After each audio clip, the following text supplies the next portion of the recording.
Obi-Wan Kenobi versus Gandalf the Wizard. Who will win between these two mystical beings from their respective universes? We'll be judging based on 3 categories: power, fighting skills, and backup. Round 1, power.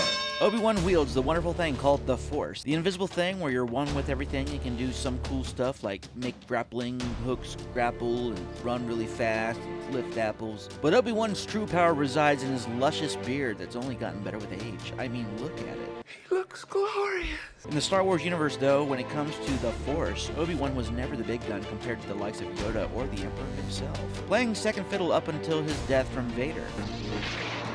But with age comes the wisdom that all Master Jedi rely on, making Obi-Wan dangerous to any foe. Gandalf, one of the most famous of wizards in Middle-earth, has lived for 24,000 years. The most nimble of the elderly is a magic wielder that's fought fiery beasts in Saruman, the white wizard who decided to turn evil and follow a flaming eye as his master. Gandalf's true power grew when he returned to the Fellowship as the White Wizard, a cleaner version of the Gandalf the Grey who decided to use a flat iron on those beautiful locks and bleach on those long flowing robes. When it comes to a Force user going up against a wise wizard's power, it's hard to see Obi-Wan winning against Gandalf the White. Winner, Gandalf.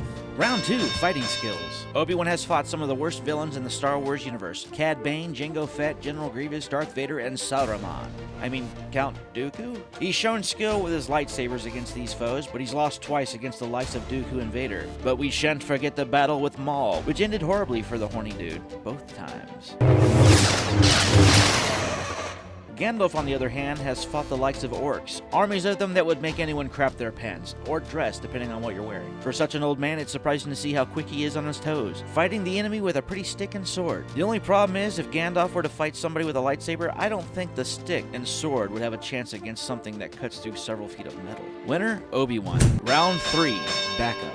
Obi-Wan had lost the likes of every Jedi besides his little green friend who decided to bail to the Dagobah system and live his life in a swamp. The only other backup who could potentially help is a whiny kid in the desert. But I was going into Tashi Station to pick up some power converters. And a princess with the entire Rebel Alliance at her disposal, full of ships, soldiers, and generals ready to fight at a moment's notice. When they're not getting massacred by the Empire, that is. Gandalf, on the other hand, has a few kingdoms to ask for military help like Rohan, Gondor, and Rivendell. Places filled with hundreds of thousands of skilled warriors that blankets a field like an endless ocean of bodies. But you can't forget the best backup Gandalf has: the Eagles. Take it easy. No, these Eagles. But good song choice. These birds can swipe out legions of soldiers with a single flyby. When you have a wizard leading a dozen different races of beings and beasts up against the likes of a Jedi who's leading a small rebellion, it's hard to see Obi-Wan pulling off a win. Winner of this match and the battle, Gandalf. If you like this video and want to check out our other Versus episodes, don't forget to like and subscribe to see more of our content. Until next time, see you later.